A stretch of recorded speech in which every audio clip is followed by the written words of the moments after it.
Merci pour cette présentation, Gauthier. Alors, comme vous pouvez le voir, je ne suis pas venu seul. Ma collègue et consoeur Léonie est là aujourd'hui avec moi. Il s'avère que d'ici peu, je vais quitter le domaine de la participation, mais que je trouvais intéressant que vous puissiez garder un contact avec des membres du laboratoire de sociologie de l'Université de Rouen, puisqu'on est spécialisé dans la question de la participation et qu'on répond toujours aux questions. Si vous en avez. Je vais lancer le partage, Gauthier. Oui. Est-ce que c'est bon pour vous? Est-ce que pouvez-vous le mettre en plein écran? Ouais. Bien sûr, bien sûr, bien sûr. Ben, écoutez, je vous remercie. Je me mets en chrono pour ne pas dépasser. Super. Donc, à nouveau, bonjour à tous. Comme le disait Gauthier, je suis chercheur à l'Université de Rouen. Cette présentation va s'appuyer sur un diapo que vous pourrez retrouver en version PDF. Gauthier pourra vous le transmettre, donc n'hésitez pas, vous ne prenez pas la tête à vouloir absolument tout lire, il n'y a pas de souci. L'équipe de recherche à laquelle j'appartiens a travaillé ces dernières années sur la conception de nouvelles méthodes de participation, sur lesquelles je ne vais pas m'étendre là, parce que c'est clairement pas l'objet. Mais là où c'est intéressant et où je pense que ça peut vous être utile, c'est que nous, dans notre cas, étant donné qu'on travaillait pour l'Université de Rouen, on n'avait pas de contact direct avec la population. Donc on a dû créer une forme de participation en partant de zéro. Aucun contact avec la population, donc très compliqué. Les premières démarches qu'on a réalisées cumulaient un total de 0 à 1 participant. Jusqu'à là, très récemment, je crois que c'était début de l'année dernière, toute démarche que l'on faisait, en appliquant de nouvelles méthodes évidemment, on arrivait à avoir plus de participants, plus de volontaires, qu'on avait de places disponibles. Donc je me dis que ça peut être utile. L'idée que j'aimerais vous porter sur cette présentation, elle est assez simple, c'est l'idée de la présélection. La communication, c'est un grain de sable dans l'océan de la participation. Il faut beaucoup plus qu'une bonne communication pour pouvoir faire une participation qui dure dans le temps.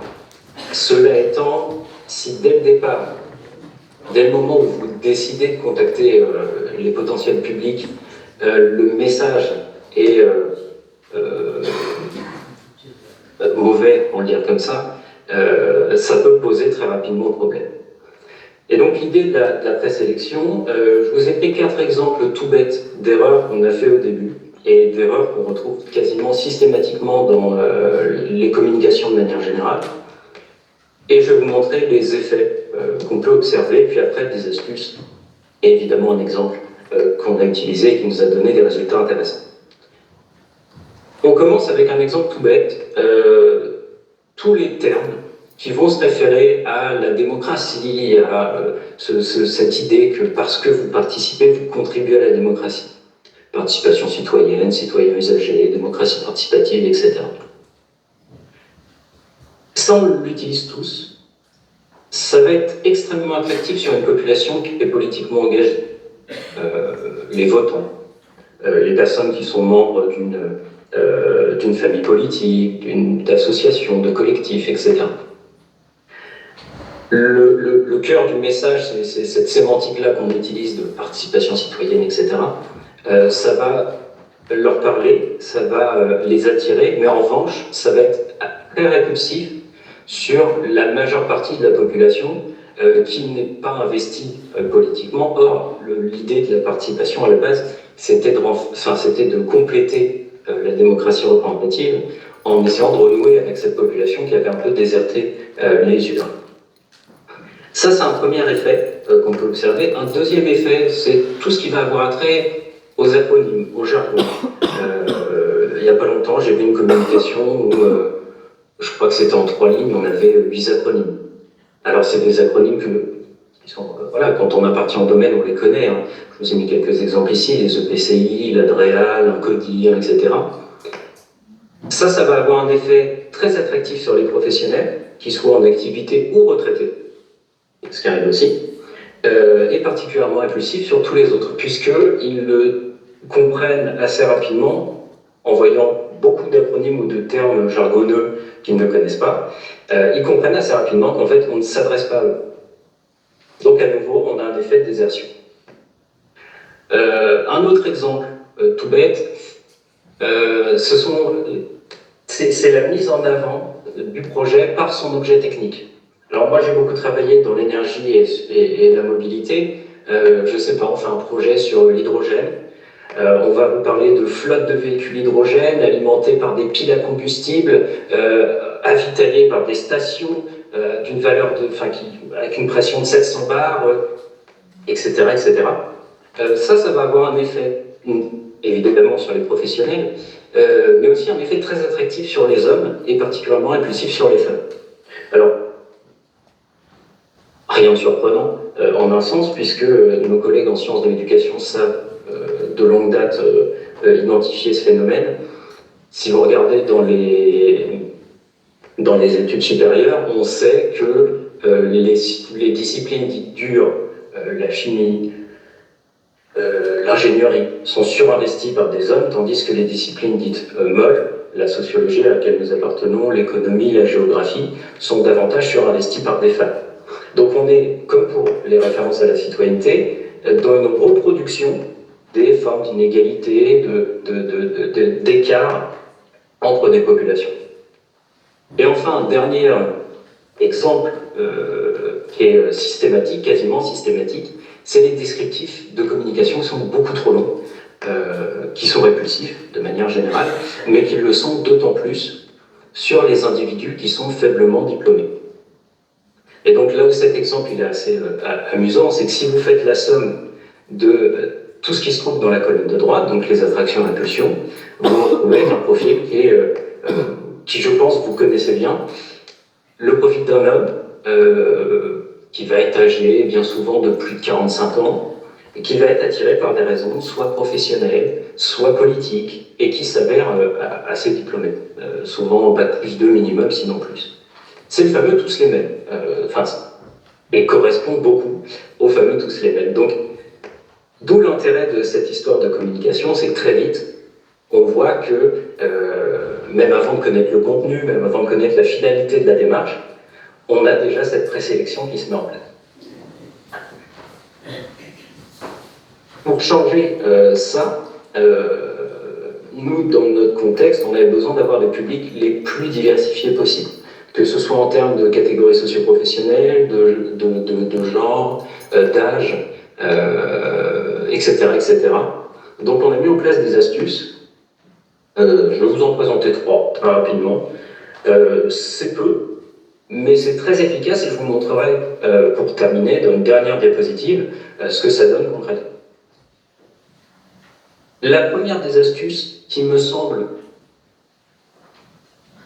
je dirais même aujourd'hui c'est indispensable, que ce soit dans la participation ou ailleurs, c'est de réduire. C'est de réduire la quantité d'informations qu'on est en capacité de donner. Il faut bien savoir que quand on fait une communication, pour la participation ou pour toute autre chose, on prend toujours moins de risques à réduire trop qu'à réduire trop peu. On est tenté tous spontanément de tout dire. C'est dans quel contexte, qui finance, pourquoi c'est faire, qu'est-ce qui se passera, etc., etc. On se retrouve avec des communications qui font l'équivalent de 4 pages à 4, tandis qu'en réalité, on peut résumer à 5-6 lignes.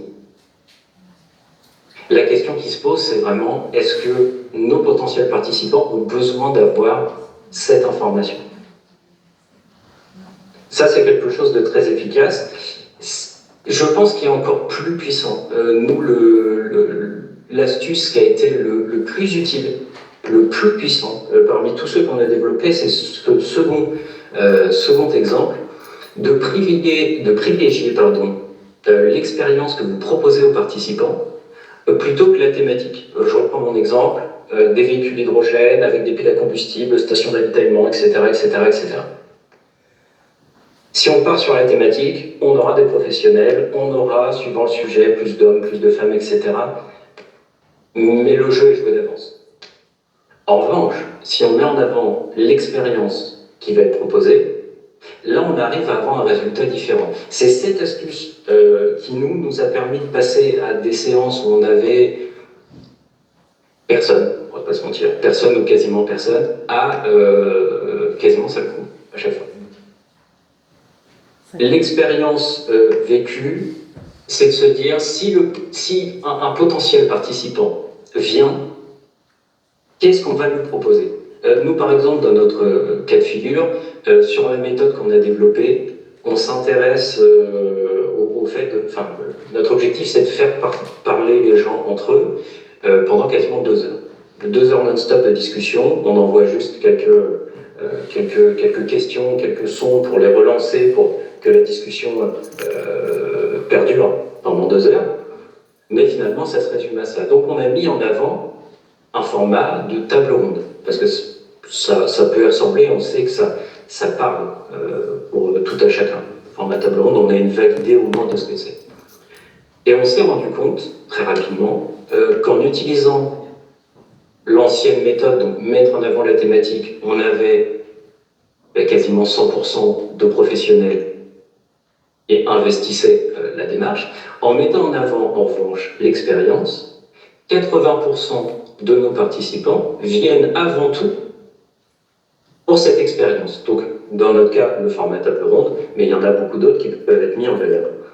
Et donc, pour ces 80%, non seulement ils sont très diversifiés en termes de profil, notamment en termes de milieu social, mais en plus, on se rend compte que, et je vous en parlerai juste après, la thématique que porte le projet est secondaire. Non pas parce qu'ils s'en foutent, mais parce que c'est avant tout pour le format qu'ils viennent. Et donc là où c'est intéressant, c'est que pour des thématiques un peu plus austères, un peu plus compliquées à aborder, eh bien on a malgré tout une grande quantité de participants.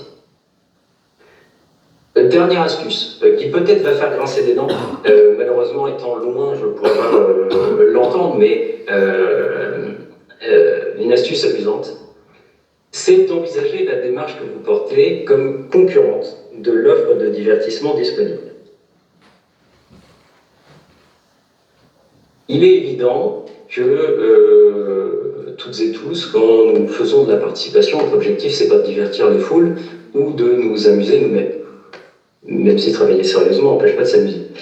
L'idée que je veux porter avec cette astuce, c'est qu'évidemment, et j'ai l'impression que des fois on a tendance à oublier cet état de fait, une personne qui voit votre communication et qui décide de ne pas participer, le jour venu, elle ne va pas rester assise, les yeux dans le vide, à attendre que ça se passe. Forcément, elle va s'occuper. Forcément, le jour où elle décide si elle vient ou pas, elle pèse le pour et le contre. Est-ce que, par exemple, c'est jeudi soir, est-ce que jeudi soir, elle n'a pas prévu de regarder le dernier épisode de la nouvelle série Netflix? Est-ce qu'elle n'a pas plutôt envie de sortir avec des amis, d'aller au cinéma, etc. Évidemment, quand elle prend cette décision-là, ça rentre en ligne de compte. J'ai eu un collègue il y a quelques années qui organise une démarche, c'était un soir de match de Coupe du Monde, il m'a dit qu'il n'y a personne parce que les gens regardent le foot. En somme, c'est un peu très résumé comme constat, mais c'est pas totalement faux. Donc la question qui se pose, et je pense une question qui mérite que chacun devrait se poser, c'est pourquoi est-ce qu'une personne devrait venir à une démarche participative plutôt que de faire autre chose? Pourquoi devrait-il venir chez vous, pour le dire comme ça? Si, à mon sens, si la réponse qu'on a envie de donner, c'est pour s'informer grâce à la participation ou parce que c'est important de participer à la démocratie, non que la réponse soit fausse, mais je pense qu'elle est irrecevable, dans le sens où ce n'est pas suffisant pour justifier leur présence. Donc à partir du moment où on se pose cette question-là, je pense profondément, j'en suis convaincu, qu'il faut totalement repenser la manière dont on fait de la participation, c'est-à-dire comment on en parle, quel contenu on propose, pour quelle finalité, et à ce moment-là, on a un revirement dans la manière dont on fait les choses et dans la manière dont on capte les publics. Pour conclure, parce que la théorie c'est sympa, mais un exemple c'est toujours plus intéressant, je vais vous montrer un exemple de communication que nous on utilise, qui va illustrer un petit peu cette logique que je vous présente depuis tout à l'heure. Je vais passer rapidement dessus. Donc nous on a utilisé cette communication sur 2 projets. Le premier, c'est l'exploitation chimique de la matière lignocellulosique. Un sujet austère, je vous mentirai pas. Le deuxième, c'est l'intelligence artificielle, beaucoup moins austère, beaucoup plus sympathique. Et pourtant, on a les mêmes résultats en utilisant le modèle de communication que je vais vous montrer. Je vous ai mis ici un exemple, donc on a 30 places disponibles, plus de 40 volontaires, donc ce qui nous permet de choisir un petit peu les participants qu'on veut.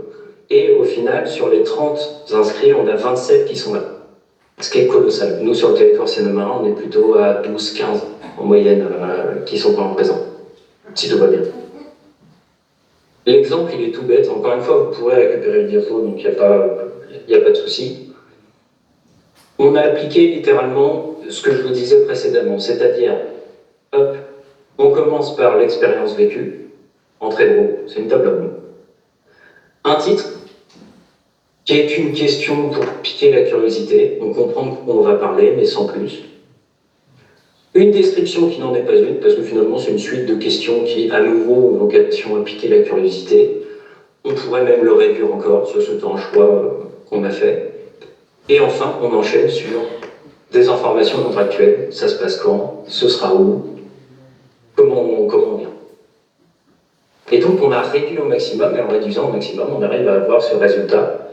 Et j'irai même au-delà de ça, c'est que, et je vais conclure là-dessus, à partir du moment où on arrive à mettre en place un modèle de communication qui soit pertinent et qu'on arrive à avoir plus de volontaires qu'on a de place, là, à ce moment-là, on peut se faire plaisir et choisir ses participants. Donc proposer à vos participants de se retrouver dans une configuration qui soit intéressante, c'est-à-dire pas se retrouver, nous par exemple sur les seniors, on sait que les seniors viennent participer aussi pour voir d'autres générations. Ils veulent le contact avec les jeunes. On a tout un type de demande auquel on peut répondre en mettant en place une communication qui soit efficace. Je vois que j'arrive au terme du temps qui m'est imparti. Gauthier, je suis désolé d'avoir un petit peu dépassé. Je vais m'arrêter là, et si vous avez des questions, j'y répondrai volontiers. Sur le diapo, vous retrouverez aussi mon contact. Si vous avez des questions qui vous viennent dans le futur, j'y répondrai évidemment avec grand plaisir. Je vous remercie.